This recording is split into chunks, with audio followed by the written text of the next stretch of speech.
Okay, you guys, come on in and mute yourselves.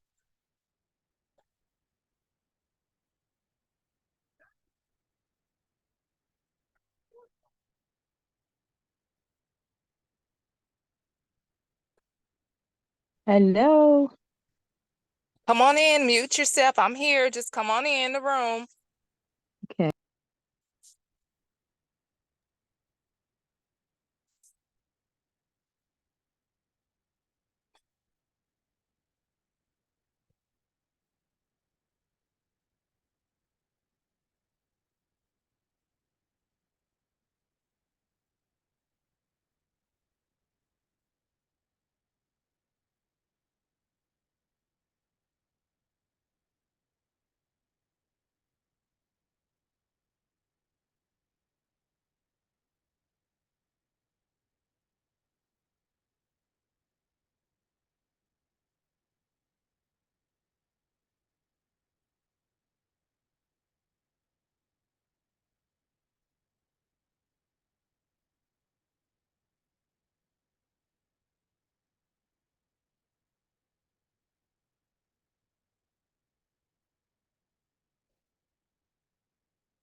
You guys, give me a minute. I'm in the car and I have to connect to my car because I'm having to pick up my daughter so late this evening.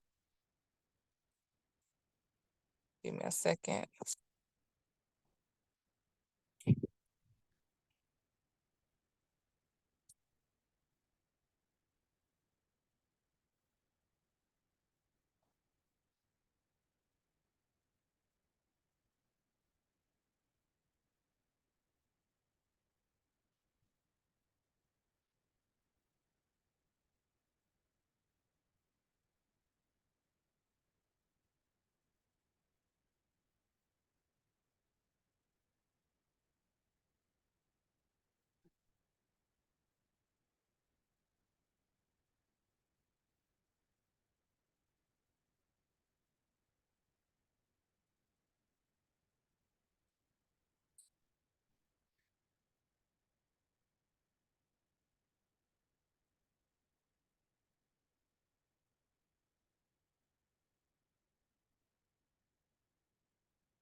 Okay. Let's see.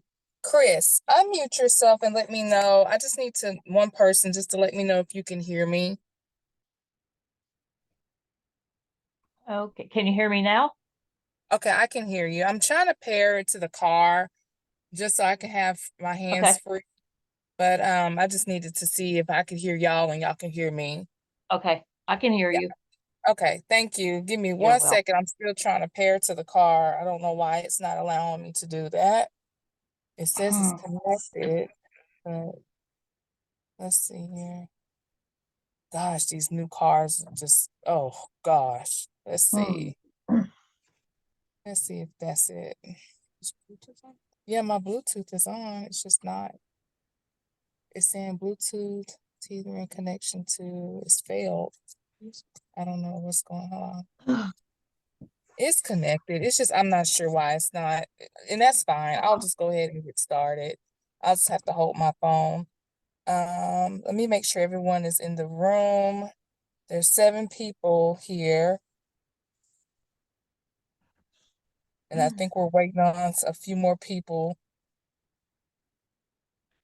to come on. Let's see.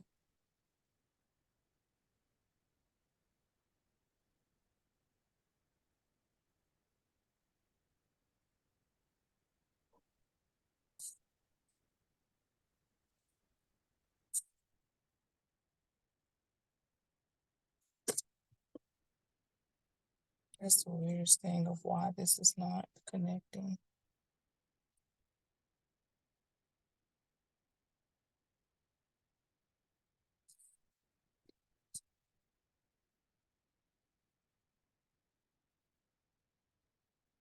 I'm gonna give everyone about 2 more minutes to jump on because we are missing quite a few people.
Okay, you guys, I'm gonna go ahead and get started.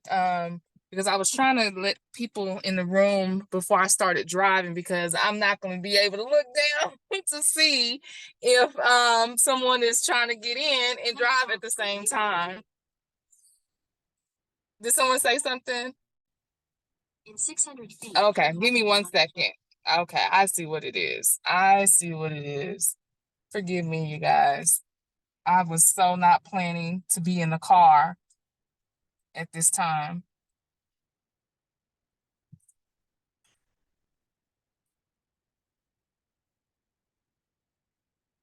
Okay, let's see here.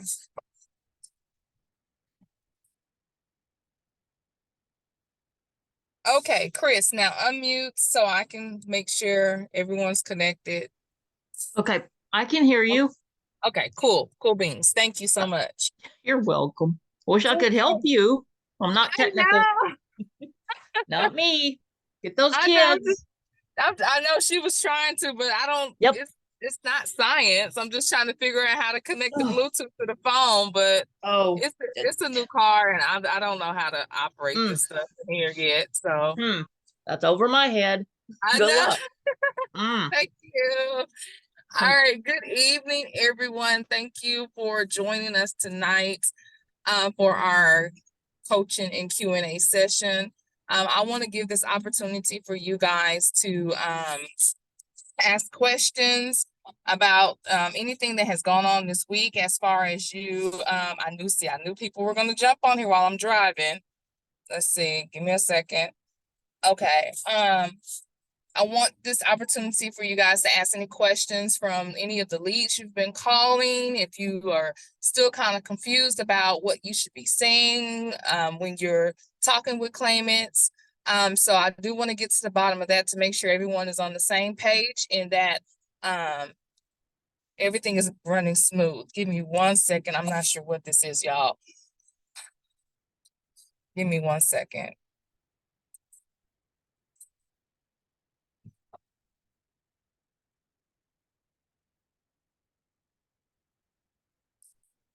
Okay.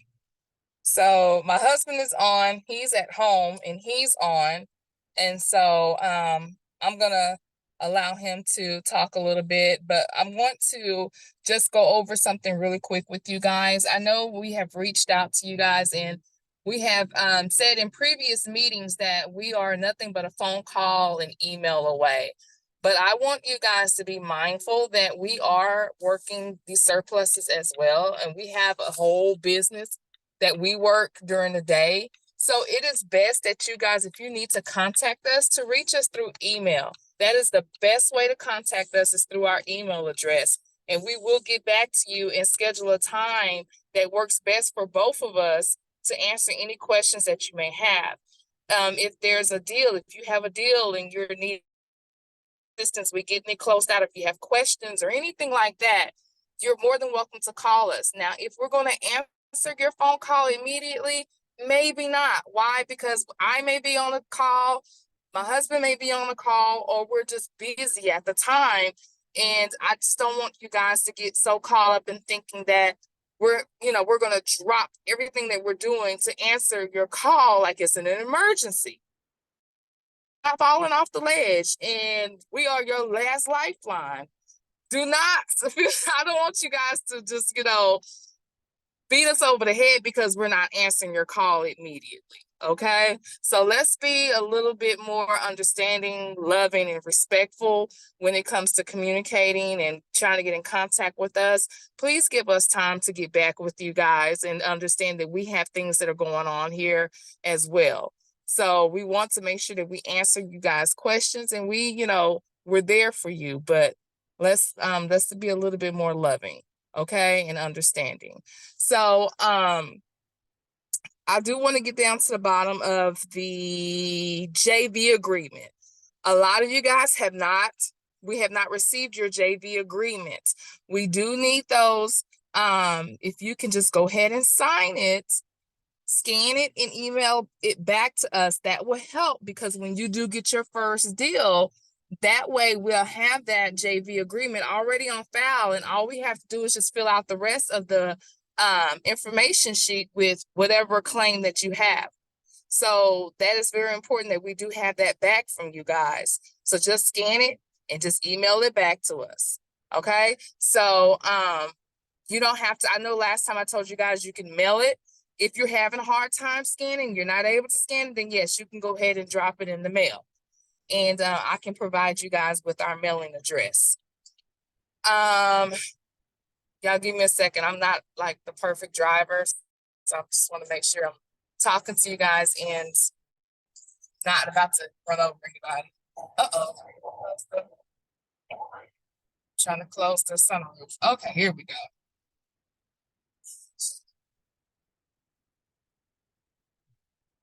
I'm gonna laugh at this later. This is beautiful, y'all. And I'm like really trying to close the sunroof. There we go. All right. That I do want to discuss.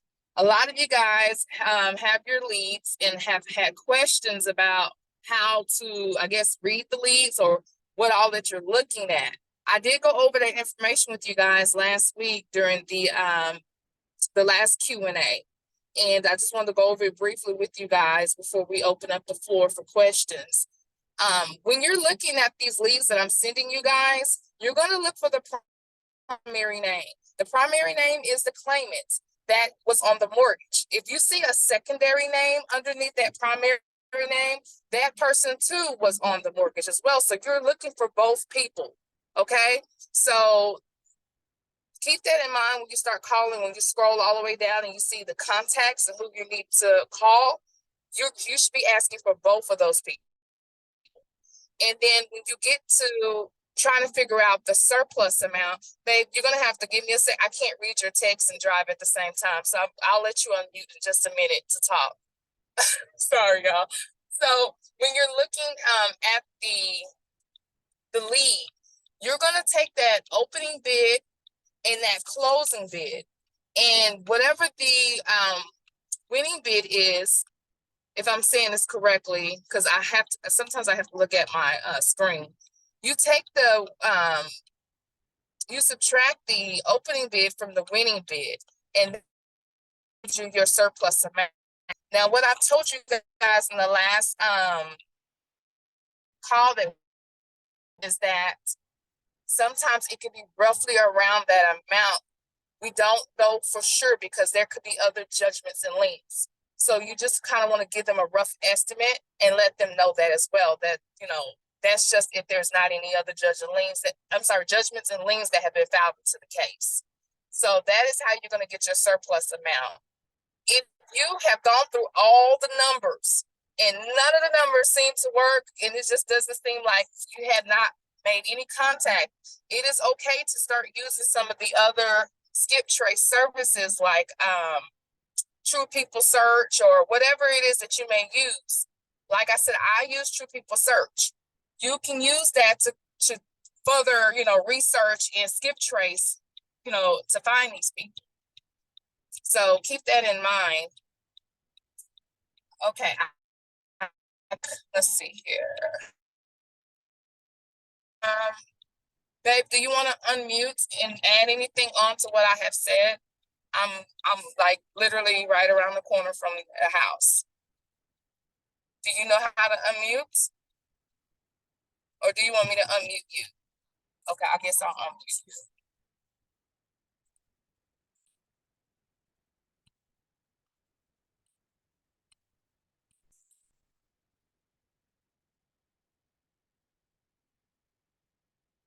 Hey, can you hear me? Yes. Yeah, I guess we're available. Hi, ladies and gentlemen. How y'all doing? Thank y'all for jumping on. It's questions and answers, so we're available here for questions and answers. There could be some questions that someone may have, so please feel free to jump on in with your questions and concerns. This is what we're here for. So we definitely like for y'all to come on in, and if you have any questions or concerns, please join the party. That's what we're here for. So whatever you have, any question is a great question. So this is what we're here for: some questions, some answers, some feedback. How you feeling? How you doing? What's going on? Like she said, if the numbers are not working, we use True People Search, and usually True People Search is good about finding loved ones, friends and families, the wife, the husband, the kids, the cousins, the uncles, the aunties. So that's a free search engine that we use to find people. And also, if you've contacted your leads, contact them again. Another voicemail, another text message, another email. There's only going to be those particular ones, those special ones that you're going to have. Get on the phone with somebody, connect with them. You're probably the first person that call, or whatever it may be, and your positive energy gets them to say, yes, I'd like to get started. What do I need to do? Yes, I lost the house. I need to get a new place to stay. Please help me. I'll be grateful if you can help me get that money. Yes, it's only going to be a few of those that happen. Sometime it's going to be a situation where you may have to contact people a few times. It's going to be some situations where you may speak to some heirs, and the parents or grandparents or whomever it may be has passed away, and they have to let their siblings know what's going on. So if you contacted some phone numbers and you specifically hadn't got an okay from somebody to move on to the next step, contact them again, email them again, text message them again. That's called the follow-up process. So you want to give them as many follow-ups until you get something from their phone number that says, don't call me no more. Don't text me no more. Don't email me no more. Until you get that, you keep on finding people. You keep on calling, you keep texting, you keep emailing, and you keep contacting people. And yeah, you can just pretty much send an email. I'm just checking on y'all, just trying to see if y'all got paid from the mortgage foreclosure in your follow-up. Just checking on you. I'm still here for you. So whatever you like to make your email or text message your own, go ahead and do so. But then after you went through that list a few times, we definitely don't mind reaching out. And I think Karen may do a small type of package for a small amount on passing some more leads out. But definitely keep contacting. Y'all are doing a great job, and we appreciate y'all diving deep off this surplus diving board. But we're here and available tonight for y'all's questions and answers. So anybody wants to jump in with some questions or concerns, or however you feel about the situation, we're open. We're open for you. Anybody jump on in. This is called questions and answers, so we need some questions, or we won't have any answers. So jump on in, ladies and gentlemen. Hi, this is Ed. I had a question. With the numbers that have been provided, what have you found to be most efficient? Just kind of just go through them and then just call them off, because I've been kind of cross-checking them with some other sites, and I found that some of them are more current than the other numbers that are listed, and it seemed to be a little bit more successful. However, it takes a lot more time. So I'm wondering, how do you guys, what's the best way for you guys that you found to plow through them more effectively? I'm old school, so I'm have a couple of business phones with me. You got a personal phone. Well, both of my phones are personal and business, so I just call them business phone. And I just sit there like we used to dial back when we were young. I sit there and I dial a number, each number by each number. And then if I can't find the phone number or nothing's going through, I usually will go to the True People search and start looking for family members. But whatever number that goes through and it rings, and I'm able to get to a voicemail option, I'm going to leave a voicemail and I'm going to leave a text message. Usually someone, I would say 50% chance someone is going to answer that text message back, and they'll let you know, hey, stop texting me, or you won't get any response, or you may get that no response, or you may get that response that you're looking for. So that's what I do on all the phone numbers. If it leaves me a voicemail option, I'm going to leave a voicemail. Some of these numbers, I actually get people where you heard the name on the voicemail. They're old school, where they actually leave the number. Hey, this is Mrs. Rones. You missed me. I'll give you a call back. I'm like, boom, I know that's a good number. So I shoot my text messages over, letting them know it's an emergency regarding the surplus funds, regarding the foreclosure. And then I can kind of mark that to know I got a good mark. All numbers are not going to be like that. You can see some of these people are elderly. They're up in their 50s, 60s, 70s, 80s, and 90s. So usually when I see somebody that old, I'm just going to skip and go down, because I'm 50 to 60, 70% chance when I start looking at people in their 80s and their 90s and sometime in their 70s. It could be a situation where they passed away or they're in a nursing home, but not all the time. There was one deal that I got in California. Her name was Miss Johnson. She was about 80-something years old. I reached out to family members and I said, well, let me call this number and call her number. So I called the phone numbers on her. She answered the phone. This is Miss Johnson. How you doing? And I was like, this is Mrs. Maggie? She's like, yeah, this is Miss Johnson, Maggie Johnson. How you doing? I was Miss Maggie. Goodness gracious, I'm calling all the family members looking for you, and I guess I just needed to call you, and we got a deal in California regarding it. But sometimes when I do see those people that are around that age, I go start calling other numbers. But to answer your question again, any option on you getting phone numbers is a great option, because this is what we need to contact people. So if you got another site that you're using to get some more phone numbers that'll skip trace a different way, and what we have that's great, it's more phone numbers for people. So that's the site that she was telling you that we use, True People Search.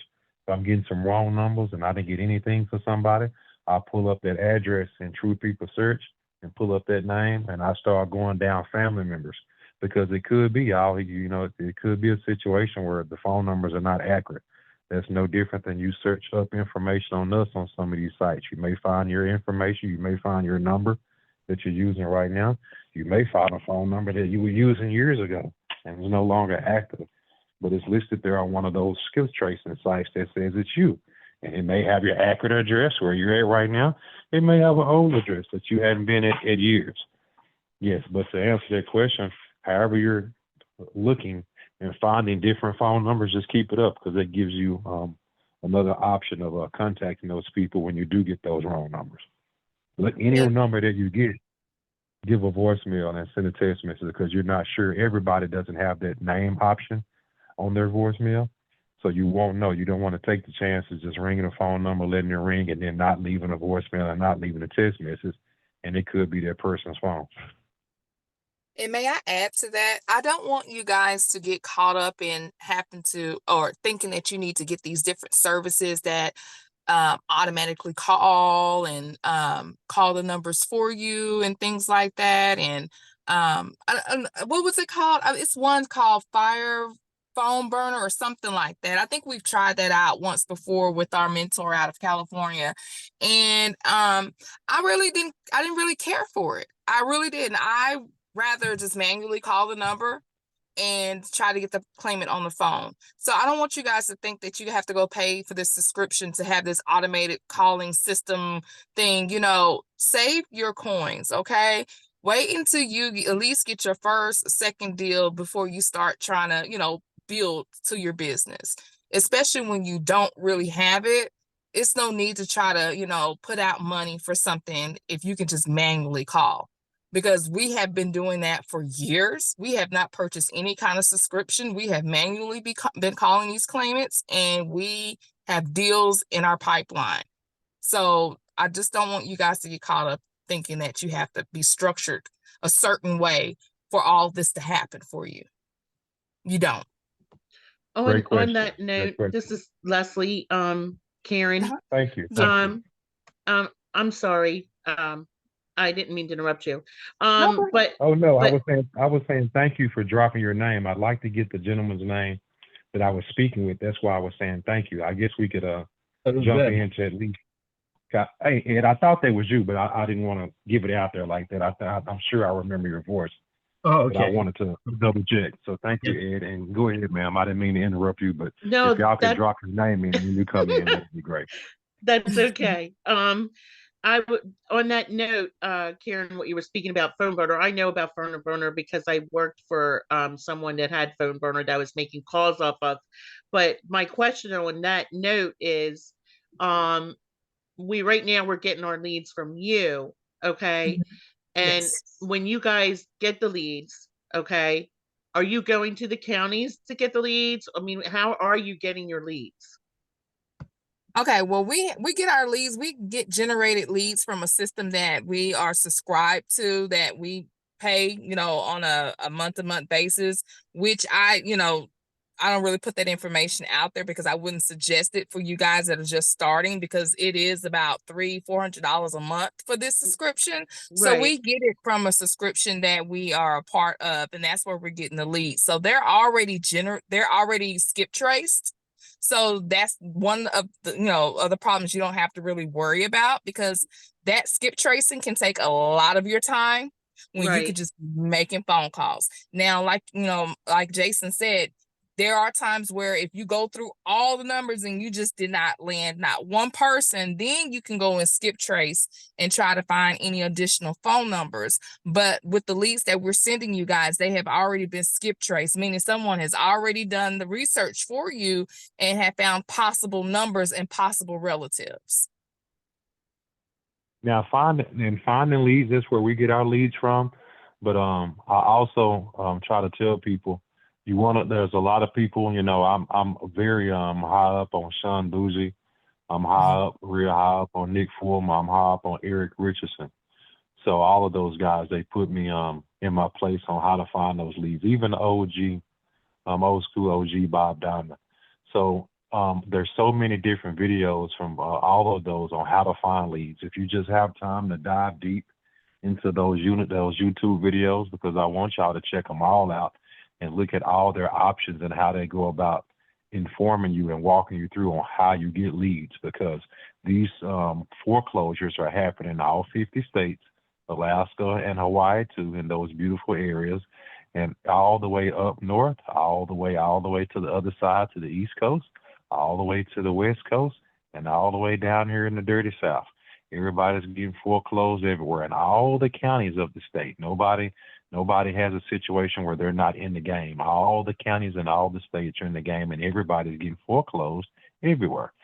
So what I would say to y'all is go into YouTube, and I'm sure Karen has done this also, but if she hasn't, I'll look through her videos and see if she's done a video on how to search leads and how to go about getting leads. Because a lot of those guys that I'm telling you about will show you how to get leads. You can just put in a lot of your counties, especially these big counties. You can just go to Google or your Bing or your Yahoo and put in, like Karen says, Dallas County surplus funds, and our list is going to come up. We're a big county down here in Dallas, and some of you all may be in some big counties as well. They talk about Miami. I'm sure if you start typing up counties in Nebraska, I'm not sure where I think it may be out in Carolina. There's so many different counties here. All the counties have a foreclosure sale, and you can just start typing in different counties, excess funds list, so-and-so county surplus funds, so-and-so county unclaimed funds, and the county's information will automatically generate. Now, not all counties, because you have to remember they're hiding this money from these people. And they would like it if you wouldn't be calling these people and tapping into their slush fund that they're holding and that they get to keep, and they're going to escheat regarding these time frames, especially on these tax surpluses. So I want y'all to get comfortable on not just receiving the few leads that we're sending out. I want y'all to get comfortable on helping and finding these people regarding these mortgage foreclosures and tax foreclosures. Now, with these mortgages, is a little bit different. So the county and these states may be hiding those mortgages a little bit different. You may have to do some different research and make some phone calls or some emails to your local counties to see how they store that information, where it goes, and if you can actually get generated a list through email. But usually their tax information, they do have a way that is going to be on site, available to be listed and available to be seen. Or if it's not seen, you can't find it online. It shouldn't be no different than or no harder than an email away from them. You can contact them, and I'm sure they'll give you a phone number, or they'll give you a website or an email address, so you can email that email address and they will submit a surplus funds lead to you. I'm not sure if everybody's free. It could be a situation where someone may want you to pay $1 or $2 or $3 or $4 or $5.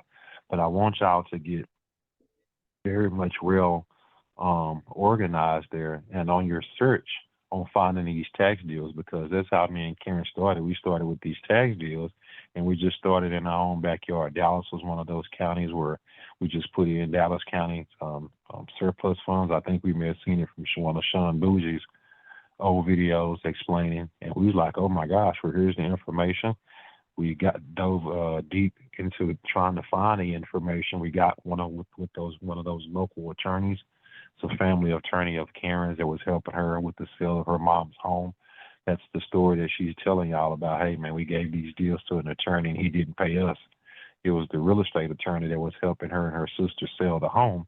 But that's another story for another day. He gave us the link to the Dallas. I appreciate him for that, because we still use that link, and she still uses that link, and I think she does some teaching from that link on showing you how you go in and you kind of read through the documents that Dallas County had. But look through your own city and your own state and your own county. Just do a Google search to see if your county or any surrounding counties come up and see what's listed on the list. Sometimes it's going to have the name. Sometimes it's going to have an address. Sometimes it's going to have the amount of the surplus. And sometimes it's going to have all the information listed where all you have to do is skip tracing. Sometimes they may just put a parcel number there and the date of the sale and the surplus amount. And then you have to do some extra research. Dallas is one of those easier ones where it gives you all the information. It gives you their name and it gives the surplus amount and the sale date. So it makes it easy. But not all counties will have that information there. So that's a long story. I hope you enjoyed it on how we get these leads that we're doing now regarding the mortgages. But I want you all to start kind of building your own list and start finding those tax sales surpluses in your own backyard, or you can go out of state. And it's not a situation where you have to get your first deal in your state. But I want you to get comfortable, because there's going to be people that if you contact in your city and your state and you tell them that you can meet them over some coffee or over maybe a drink, some whiskey, and speak to them about this situation and provide them the documentations on what you do.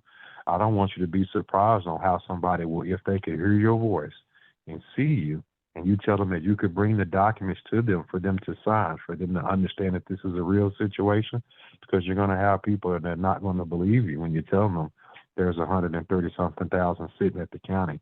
You would think that when someone heard that over the phone, they would give a phone call back immediately. But as I think of that in my subconscious mind right now, the first thing my mind says is, no, it can't be true. I've been working for years and years and years and years and years, and I've never had a situation where I'm owed something or I was due 100-some-odd thousand, and you're telling me all I have to do is claim it and you're going to help me do it.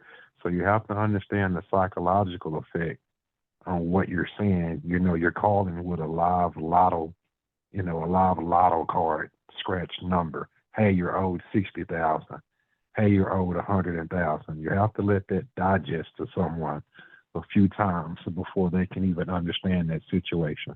But a short story long and a long story short, get comfortable searching on Google and Yahoo on pulling up different counties and just typing it in the search engine Hamilton County surplus funds, so-and-so, Ohio, or whomever, surplus funds, just so you can get comfortable on looking, searching, seeing what comes up, and just jump in there. And then you're going to ask, how do I know if the surplus is there? Do you want to take the time to call the county, to email the county? Or do you just want to get comfortable calling the people that you see skip tracing and ask them? You never know. Me and Karen done the route of just calling the people up and ask them. But you get comfortable doing it the way that you see doing it. But get out of the situation on searching and looking and searching, and just call some people, because you may get lucky. Use that time on calling people, because you probably are going to get lucky. Great question again. Thank you. Thank you.